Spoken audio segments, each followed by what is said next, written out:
भाई बार्सिलोना बहुत दुख है, बट स्टिल मैं ये जो गेम देख रहा था सिटी वर्सेस लियोन, क्या गेम थी यार ये।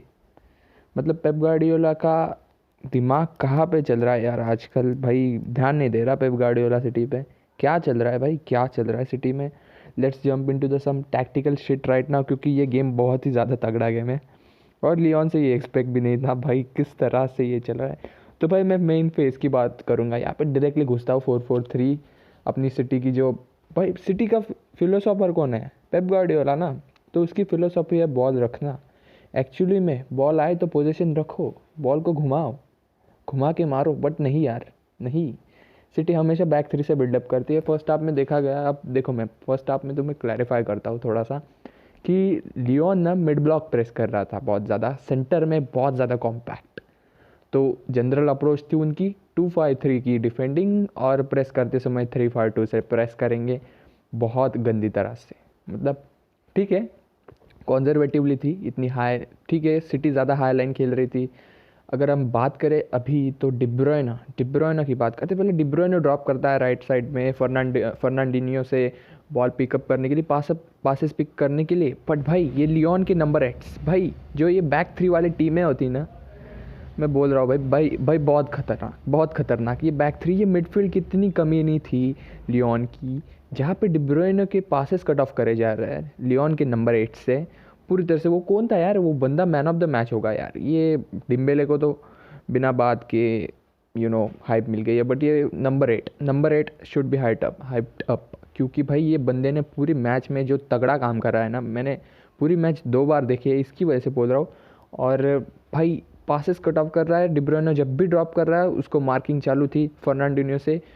सो भाई डिब्रोइनो को ड्रिफ्ट करना पड़ा, ड्रिफ्ट बैक, पर उसके बाद भी डिब्रोइनो को फिर एक बार मार्क करा जा रहा है बैक थ्री से, मतलब जो तीसरा सेंटर बैक है वो भी मार्क कर रहा है। सो डिब्रोइनो को चांसेस ही नहीं बन रहे थे भाई, उसको ऐसे पिंजरे में डाल के रखा था पूरी तरह से। इसकी वजह से ना पूरी जो लियोन का जो माइंडसेट रहा है ना, वो कॉम्पैक्ट रहा है सेंटर में।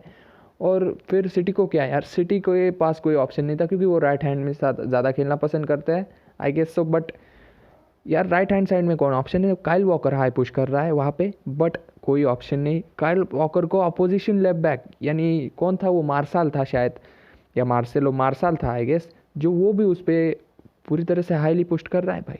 सो भाई वॉकर को वापस जाने की सिवा कोई ऑप्शन ही नहीं बन रहे थे, क्योंकि विंग्स पे कोई अब खतरा ही नहीं, क्योंकि डिब्रोइने पूरी तरह से मार्क थे वहाँ, और विंग्स पे कोई खतरा ही नहीं। तो भाई लियोन ने ये जो काम है ना, बहुत, Rudy Garcia again man, good tactics, good, बहुत अच्छी तरह से पिंजरे में डाल के रखा था डिब्रोइने को, तो विंग्स में कोई चांस ही नहीं था अगेन। सो लियोन की थोड़ी सी बात करूँ अब, तो लियोन के पास इतनी बॉल नहीं थी। जो मैंने एवरेज पोजीशन देखा है लियोन का, वो 23% था एक्चुअली में, क्योंकि सिटी बहुत ज़्यादा पोजीशन रखती है और बॉल पे अच्छी है सिटी। बट स्टिल जहाँ पे उन्होंने बॉल को हासिल करा है, पोजेस बैक करा है, तभी वहाँ पे उन्होंने फ़ायदा उठाया है सिटी का एक्चुअली में।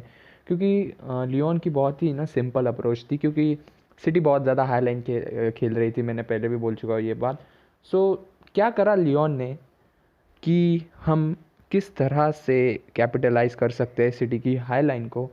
तो एक्चुअली में लियोन भी लेफ्ट हैंड साइड, अगेन मैंने कहा था कि डिब्रोइने को पूरी तरह से पैक करके रखा था वहाँ पे। सो लियोन ने इस बात का बहुत अच्छे से फ़ायदा उठाया, क्योंकि अगेन लियोन का जो सीबी है मार्शल, वो लेफ्ट सेंटर बैक पे आ रहा है। मार्शल हाई पुश कर रहा है डिपे के साथ, डिपे भी वाइड आ जा रहा है, जिसके साथ 2v1 ओवरलोडिंग हो जाए प्लेयर सिचुएशन में, नंबर्स एडवांटेज इसे कहते हैं। और वहाँ पे ओवरलोडिंग करने के बाद 2v1 सिचुएशन, और ये जो सेंटर में जो कमीना बैठा है, ओकोर क्या नाम है भाई उसका, वो बंदा बहुत ही फाड़ था यार पूरी मैच में। उस बंदे ने पूरी तरह से ये गेम का रुख बदला, क्योंकि वहाँ पे जब भी वाइड आ रहा है डिब्बे, वो सेंटर में संभाल रहा है पासिंग। और फिर क्या यार, मार्शल और अपना डिब्बे वो 2v1 की सिचुएशन बना रहा है, और फिर इन बिहाइंड रन्स डिपे फिर से अपने सेंटर जोन में आने के बाद ये बंदा नंबर 8 ओकोर वापस से लेफ्ट साइड ज्वाइन कर रहा है, ताकि फिर एक बार मार्शल को इन बिहाइंड रन्स निकालने का मौका मिल जाए। और वही हुआ विंग स्पेस पे, सेंटर में जो दो दो बंदे हैं ना इनके, 2 गाइस स्ट्राइकर्स एक्चुअली में, वो इन बिहाइंड रन्स निकालने में बहुत ज़्यादा कामयाब हुए। और वैसे ही पहला गोल आया वहाँ पे एडरसन ने टैकल कर दिया सक्सेसफुली, बट वो आउट ऑफ पोजीशन हुआ था। और क्या कर्व फिनिश, बेहतरीन फिनिश वहाँ पे, उस बंदे का नाम याद नहीं मुझे, बट बेहतरीन फिनिश यार। सो फर्स्ट हाफ में बिल्कुल भी सक्सेस नहीं मिला सिटी को स्ट्रैटेजी के साथ। सो भाई राइट हैंड साइड पे पूरी पैक हो जाने की वजह से लेफ्ट हैंड साइड पे खेलना पसंद करा सिटी ने, और फिर वहाँ पे नंबर्स एडवांटेज, ओवरलोडिंग जो भी करा सिटी ने। लपोर्ट ज़्यादा हाई मूव कर सकता था वहाँ पे फ्रीली, और कैंसेलो की मूवमेंट भी बहुत ज़्यादा हाई थी, बेहतरीन मूवमेंट थी कैंसेलो की। और उसके बाद वहाँ नंबर्स एडवांटेज क्रिएट करे गए, जहाँ स्टर्लिंग ड्रॉप करके जीसस के लिए स्पेस खोल रहा है, या फिर अल्टरनेटिवली ये काम हो रहा था, और उसकी वजह से ये जो थी ना स्पेस बनी गई और स्पेस खुली, और स्टर्लिंग और जेजुस इन बिहाइंड रन्स निकाल रहे थे वहाँ पे। और उसके बाद कटबैक से ही पहला गोल आया सिटी का, डी ब्रुयने का बेहतरीन फिनिश। बट उसके बाद सिटी का जो मोमेंटम था वो पूरी तरह से बदल गया एक्चुअली में, क्योंकि यही स्ट्रैटेजी उन पर भारी पड़ गई। क्योंकि लपोर्ट जितना भी हाई मूव कर रहा था फ्रीली, उसके बाद जब लियोन ने भी स्ट्रैटेजी बदली होगी उसके गोल के बाद एक्चुअली में, सो भाई वो भी हाई प्रेस करने लगे थे थोड़ा। सो भाई उनके जो पासेस थे लपोर्ट के, वो इंटरसेप्ट होने लगे बहुत ज़्यादा, और वैसे ही करके दोनों गोल्स आने लगे भाई लिटरली। मतलब डिम्बेले को तो बिना बात की, मूसा डिम्बेले भाई ज़बरदस्त भाई, 5 मिनट में दो गोल्स एक्चुअली में। और मज़ा आ गया इस मैच में एक्चुअली में, क्योंकि उनकी स्ट्रैटेजी उन पर भारी पड़ गई।